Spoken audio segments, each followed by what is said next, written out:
My name is Veronica Adali. I'm a CEO of a modest activewear brand, Fifth Generation Apparel, a content creator, and photographer.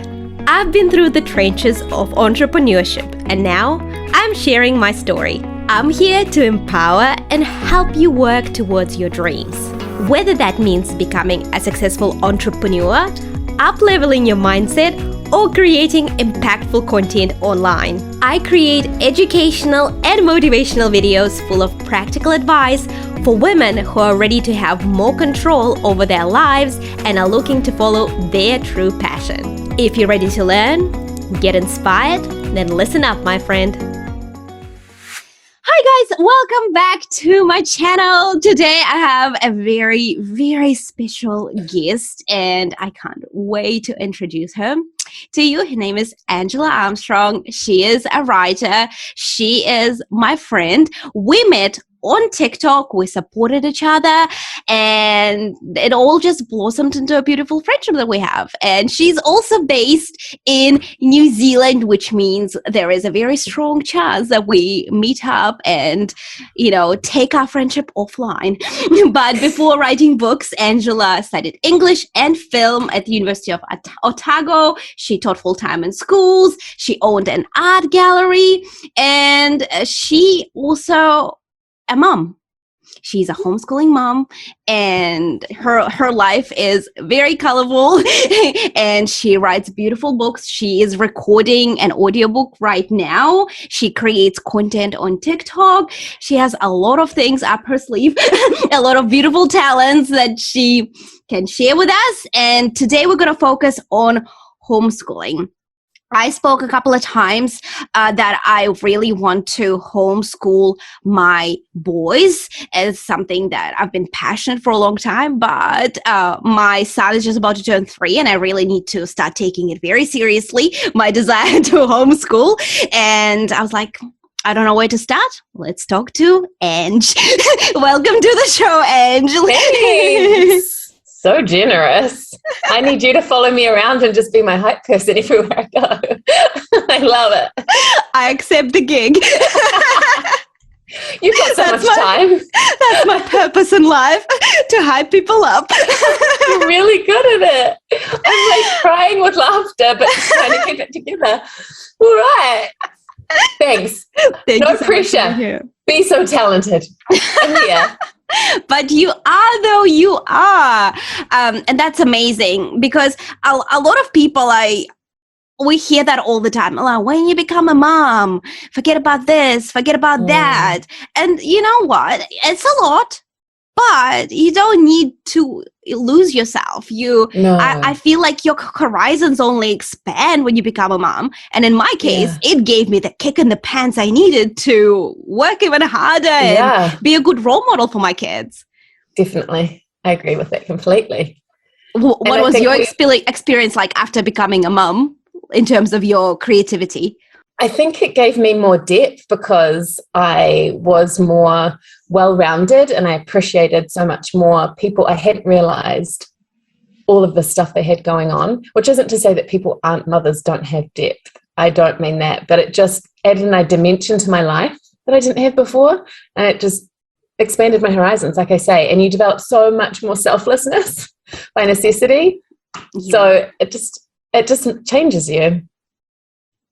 I agree with you. I'm a totally different person now for the better. It was like a transformation for the better. So let's talk about what actually led you to homeschooling. So I think one big variable was that my husband and I actually struggled to have children. And so it took us 7 years to have our first kid, and I had actually given up. I had come up with a new plan. I thought, this isn't going to happen for me, so I need to have some other purpose. And I had a job in China teaching in an international school, and we were going to leave when I found out that we were pregnant. And so everything needed to go, okay, we are going to do this. But the reason that's relevant is because once I actually had my babies, I had waited so long to have them. It didn't occur to me to part with them for even a moment of the day. Like, that when they were little, when they were 2 and 3 and 4, I just would have people say to me, which kindy are they going to go to? And I went, oh, I don't really want them to go anywhere. So the first and foremost reason was that I had longed so desperately to spend time with little people that once I had them in my world, I really didn't want a break from them. That's what people were implying, like you really need you time, you need them to be somewhere else. But for me, I'd taken all this unplanned me time. And so when they were finally here, I really wanted to be all in with them. And then beyond that, I knew people who were homeschooling and I saw how happy they were. And so that definitely got the cogs whirring. I thought, you know what, I can see this is another way of being, and maybe that could work for me. And no one else in my family did it. I come from 5 children. They all conventionally schooled at that time, although I've turned them a little. But yeah, at that time, that no one really close to me was doing it, but it changed me. And the last thing that I've thought about that affected me was that because I had been a teacher, which you don't have to be to homeschool, you don't, but because I'd been a teacher, I had given so much energy and love to other people's children. And I remember thinking, I don't want to have given my best self to somebody else's kids. I really want to give that job that I loved so much to my own children. Well, you're so good muting in between the things. Thank you so much for that insight. And no, like I had no idea you guys waited, I was ready to have children when I turned 23. Mm-hmm. And I was like, okay, it's happening. And it happened, and I had them like 2 years apart. But I can that's amazing. Such a beautiful perspective. What made me want to homeschool is my horrific experience at school. Yeah. That's always in the back of my mind, is because school has a lot of good things too. Mm-hmm. But I'm always aware of the way that school is changing, and the focus on having enough tablets in a school for students and everything else, and so many people spending time remote learning now as well. Mm-hmm. It doesn't exactly pull me back that direction, because I don't want to trade in what my children have for that. Yeah, that's great. I want to talk more about the benefits of homeschooling, because a lot of people are, still quite hesitant, just because, people don't know what they don't know. And we also it's been the norm for the longest time, you reach an age, you go to school. And then you go to middle school, and then you go to high school, and then you go to university, which is like a whole other topic. I'm not thrilled on university. I'm, if my kids don't want to go to university, I'll be like, oh yeah, that's fine. That's totally fine. I just want you to be happy. I'm that mom. But I love that. But yeah, because I do think that with the traditional schooling, things are quite outdated, and all kids are unique and have different learning styles, and you just don't get the attention you need as a kid when there are 30 kids in class. And also a lot of kids, they don't tap into their interests as much, just because they learn differently, or they don't fit the teacher's mold, for example. That was kind of my experience. So I really want to talk more about the benefits of homeschooling. What are the kids getting, that maybe they wouldn't get in the traditional setting? So you've touched on some of them, definitely, because when I was full-time teaching, I was hyper aware of the fact that I did have 30 students in my classroom. And if you asked me at the end of the day, just pulled a name at random and said, how much time did you spend with this student today, one-on-one, the odds were bad that answer was going to be pitiful, because I might do group learning and I might do individual interviews sometimes within the classroom, because you always have to be around others, but nothing like you can have one-on-one with your own child. So that ratio thing that you're talking about is a huge part of it, but also honing in on the interests, because you spend so many years taking all these obligatory classes with stuff that you never use again. I haven't had to draw a parabola once since I left school. But what is a parabola? There we go. But my students often craved more of certain things, but because you had to think about the greater body, you were always having to do a little of everything. And I wonder sometimes if we could stoke those fires younger, if they could have grown even more when the passions manifested, and also answering those needs. Because for my middle child in particular, she has a very long attention span. And if she's drawing, there's no way, if she was at school and they said, right, we're on to math, time to put that away, she would just go, what? Because she is so in the zone with what she's doing. She could draw for 2 hours. And not all children are like that, but she is. And so that allows her to be in that zone as long as she's feeling creative and she's in that world, instead of interrupting that. So that's definitely one of the benefits for me, just allowing them to be guided by what they feel like doing. And if they have a question about something, you don't have to say, well, that's off topic and not what we're doing right now. It doesn't benefit the greater body. You can say, well, that benefits you, so we'll address that right now. There's an immediacy, which I like. Yeah, I agree with you. It's so fun talking to you about it, because you're so sold already and you're like, love it, love it. I want people to see and to understand, and we're just going to get all of those beautiful gems out of you now. The relationships you build while you're homeschooling are really special too, because I know I actually spent time as an au pair before I was teaching, and I remember thinking how little time those kids had with their parents. And I understand that it's by necessity for some people, and not all people can make things work. But I just remember lamenting for them that these kids saw so little of their parents, but also so little of each other, because a lot of looking after them was me toing and from them, like so many different activities and extracurricular things. And so the window they actually had together as a family was when they were exhausted. That's all they were. They were worn out from a full day of school, whatever sport or music lesson they had. Then they just needed to get through homework and then dinner and go to bed and then do it all again. And so they were offering each other their worst selves. And so I think another benefit of homeschooling is that you get to spend so much more of the good part of the day together and build really strong relationships with the people that you love the most, instead of spending most of your week with a teacher that you will maybe catch up with twice after you leave school, and then it's done. What a beautiful insight. What a beautiful insight. Yeah.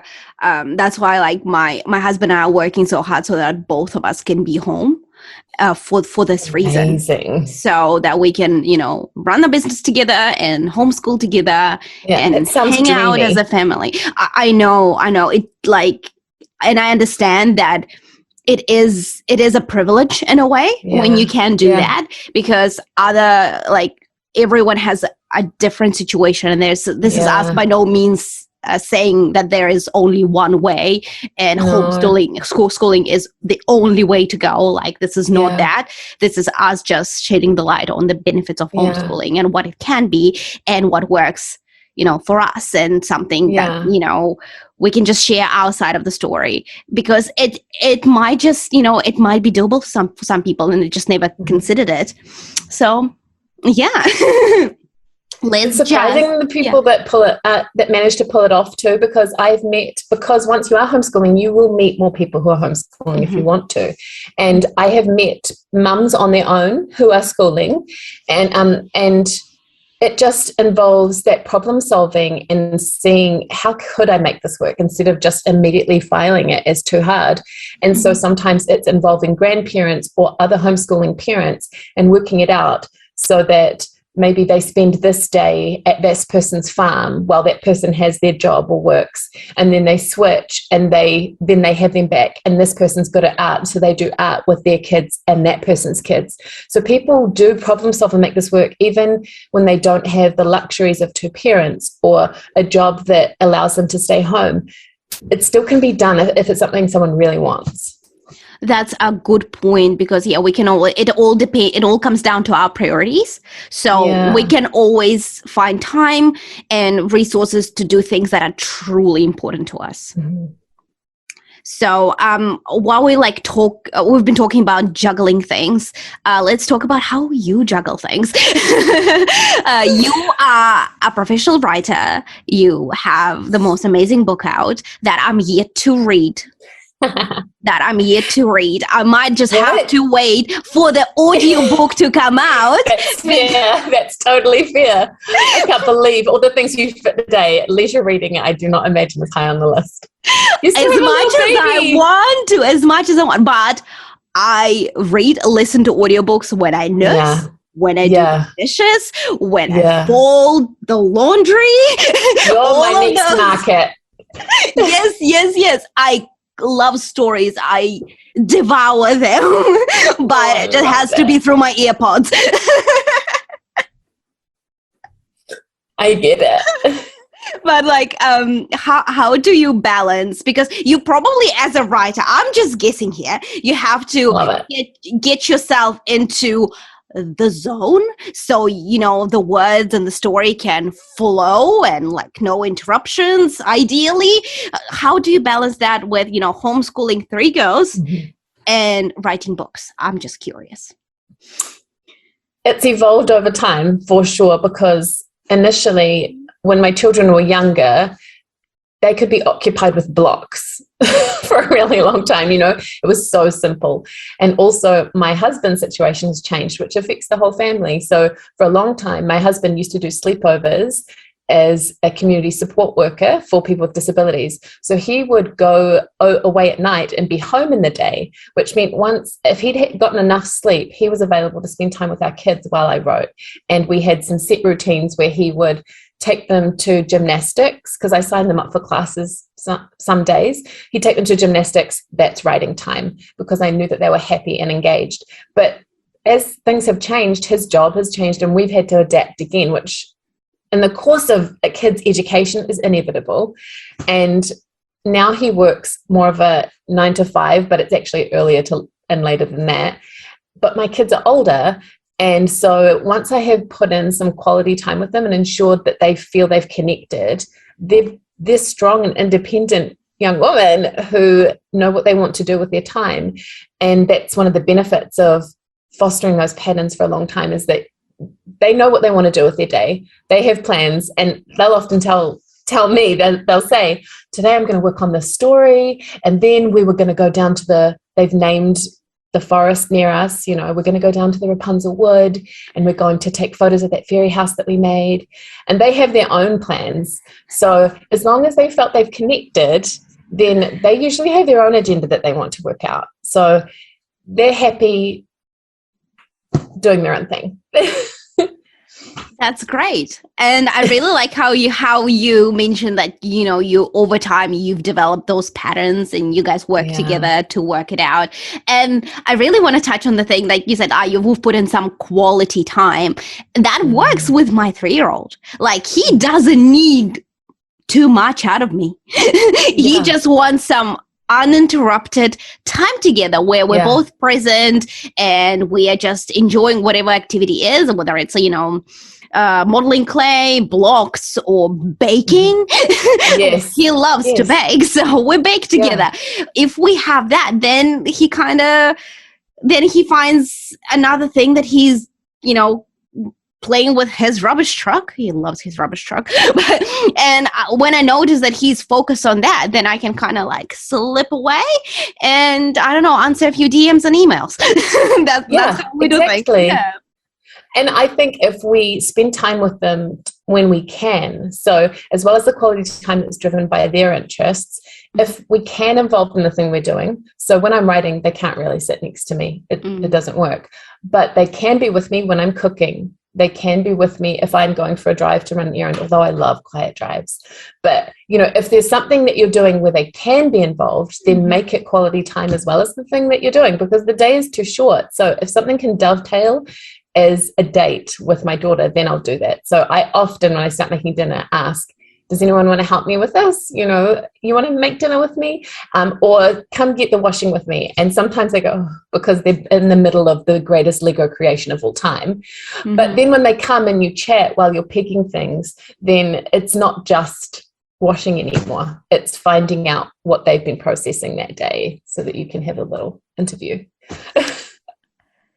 It's so simple and so effective, isn't it? You have to, because especially once you're maintaining more than just writing, you begin maintaining book orders from bookstores. And like you said, answering people's messages, there's so much admin in a day that you have to make the time where you're not doing it matter more. Yeah. Oh, so good. So good. So if you were to describe your teaching style, let's talk about that.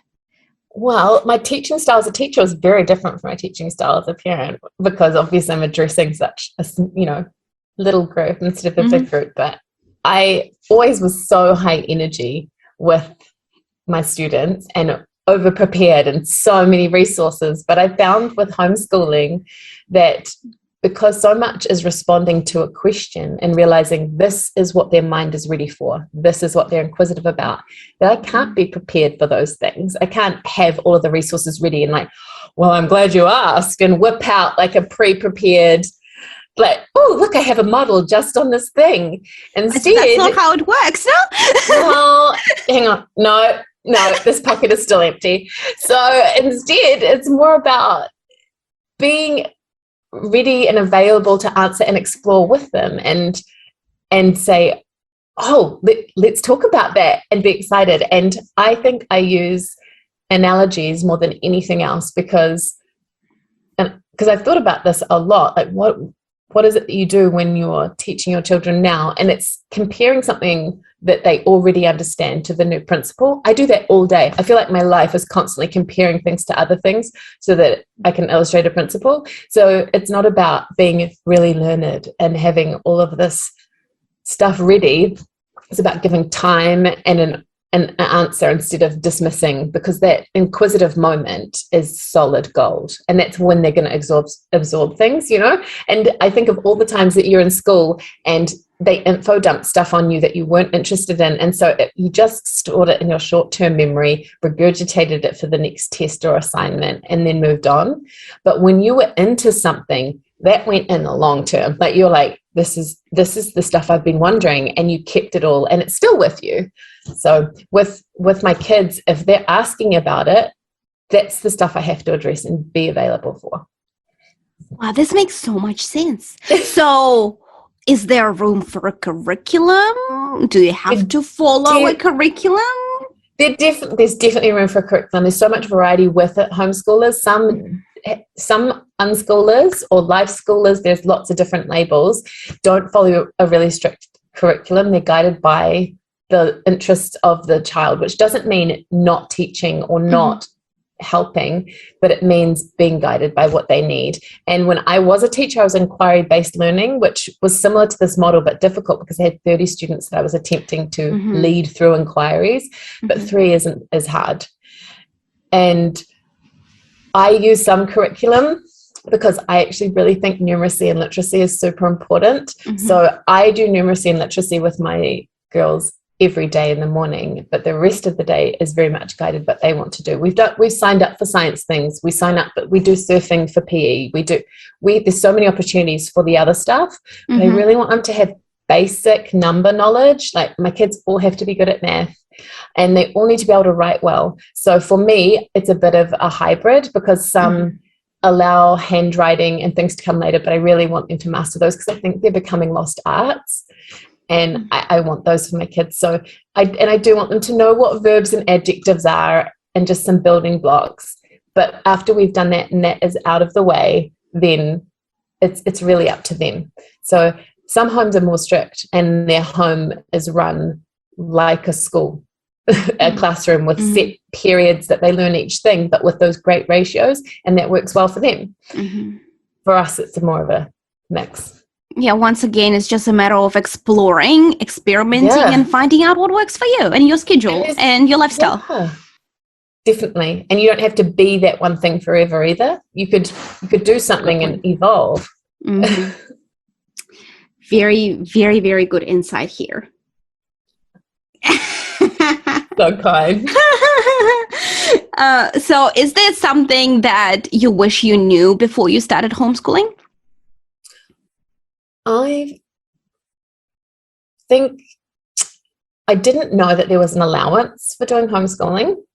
So that's a nice bonus, I think, because and how much money it would really save me. I think it sounds like a silly temporal thing to talk about, but that's something I hadn't considered at all, because my motivations were so driven by wanting to be around my kids and starting to get excited about it.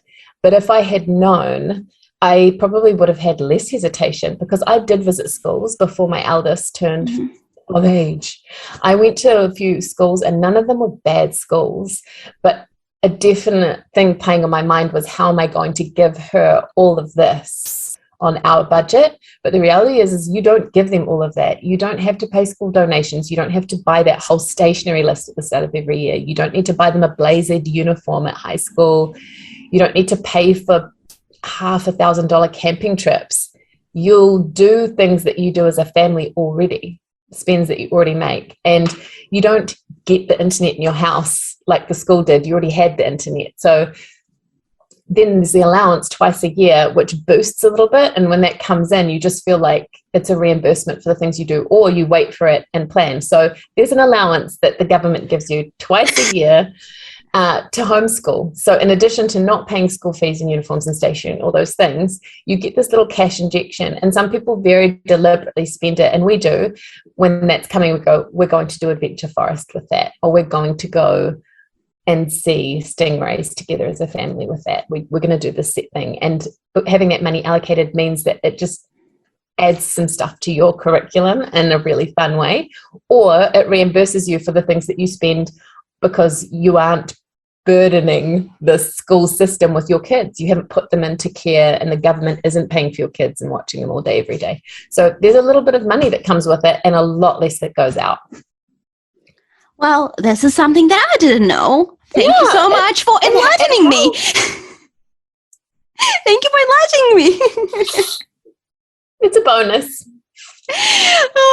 So let's talk a little bit more. Like, I'm a parent who is very determined to homeschool. So do you have any advice for parents like me?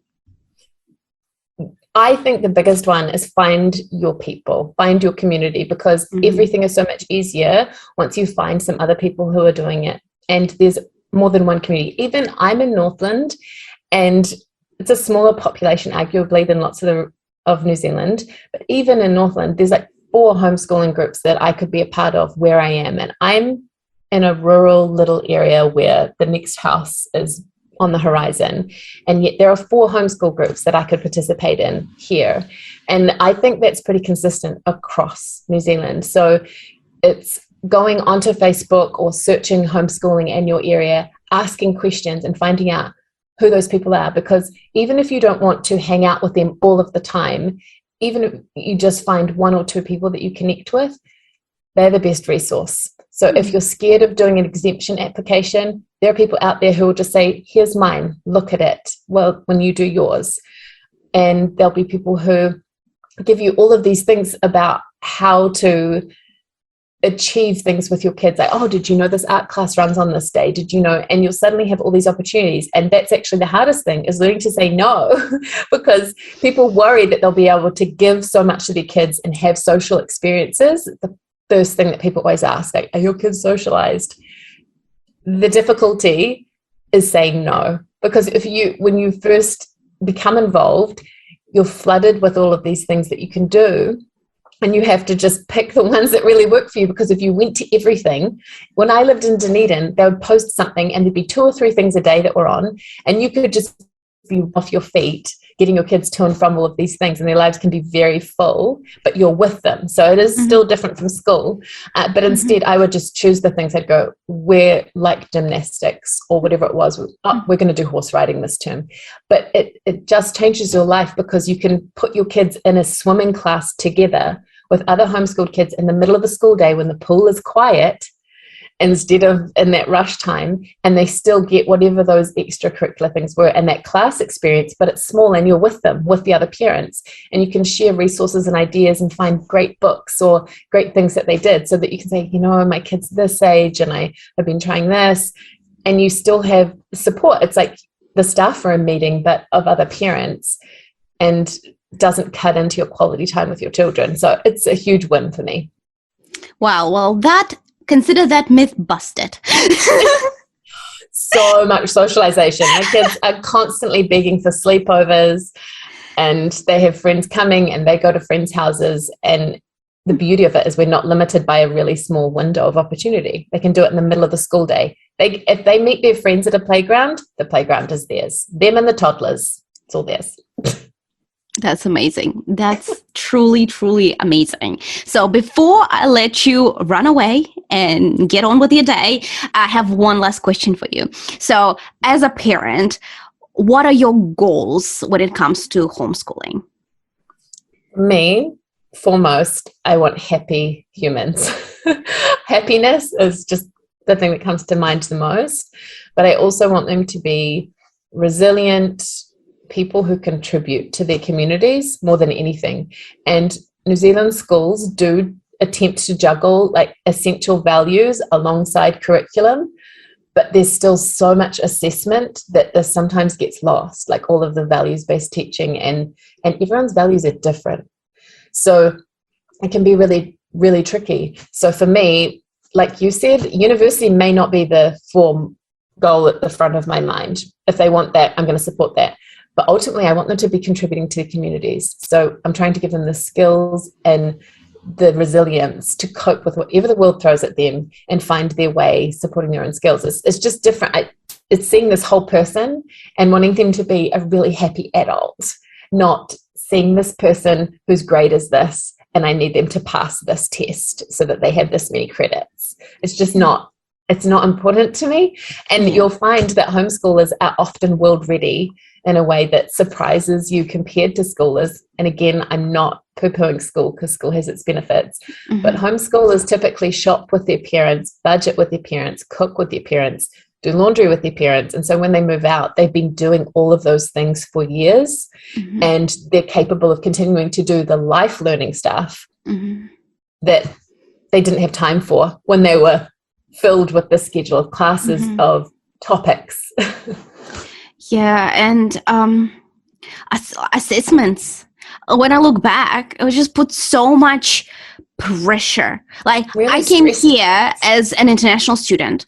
I came here and suddenly I came through year 11, halfway through year 11. So I joined like halfway through and I tried to finish year 11 and, you know, have all that knowledge so I can start year 12 with the certain subjects. So I didn't need to repeat any of the year 11 subject. Plus I came here, I knew English, but I had to get used to Kiwi accent and new words and how the things are phrased and math and English, all of that stuff. I had to adapt. And obviously at the very beginning, my assessments, they were not great for obvious reasons, no matter how hard I worked. And I remember it was just so much pressure because I came to New Zealand when I was 15 on my own. And I came here. It's like, okay, there is no way back. Kind of, I needed to make it work. So there was a lot of pressure plus assessments. It was like such a stressful time in my life. And yeah. And right now, like I look back on the whole school and like those grades, a lot of kids are define themselves by those grades and they stress so much over tests and exams and in the grand scheme of things, they're not important. they really, they don't make, like, they shouldn't define your happiness and how you, I'm very, very passionate about it because I saw some of my peers, my, fellow students, who went through the hardest time and so much stress and anxiety over tests. And I was always like, wow. No, I've noticed that's only getting worse too, because I ran a youth group when I was in Dunedin and I couldn't believe the pressure that they were under because you would suggest a certain activity as a group and they'd say, oh, we have mock exams then. There's no way we can do anything then. And to be in those years of your life and not have any available window to do anything together, wholesome activities with other kids your age because you feel the pressure of a mock exam is insanity to me because they were so focused on those outcomes. And so many of the things that you do in school, it's not to say that working hard and studying doesn't have its benefits, but so many people don't even end up following those paths. I mean, the people that we know making the most money around us are plumbers. like people in the trades are making loads of money. They're really happy. None of those skills came from the stuff they learned in those assessments. It came later. So yes, those things can really work out. They really can, but there's more than one way to be happy. There are people painting and making pottery out of their garages who did calculus and stressed about calculus. There you go. I can talk about it for hours and hours and hours. We have to continue this conversation offline. But before I wrap this up, you need to tell people where they can find you. Oh, I have my own website, angelaarmstrongbooks.com, and then I'm on Twitter and TikTok. I am not as amazing as you managing all these platforms because I wouldn't be able to bear the thought of someone commenting on something and me not answering it. So I have two, and they both start with T. Twitter and TikTok. That's it, and I'm Angela Armstrong. That's great. I am going to link all of the resources that come with Angela Armstrong in the description box below. If you're listening to this interview on the podcast, go to the show notes. The info will be there. But Ange, can I call you Ange? Yeah. Angie. I saw that TikTok. Stop. Thank you so much for your time, for all of the information. I'm gonna be contacting you more often, and I'm gonna have all the questions because you are the person when it comes to homeschooling and all the other amazing things that you do. Thank you so much, Ange. Thank you. If you found value in this video, make sure you leave me a thumbs up, comment below, let me know, share this video. Thank you so much for watching, and I'll catch you later.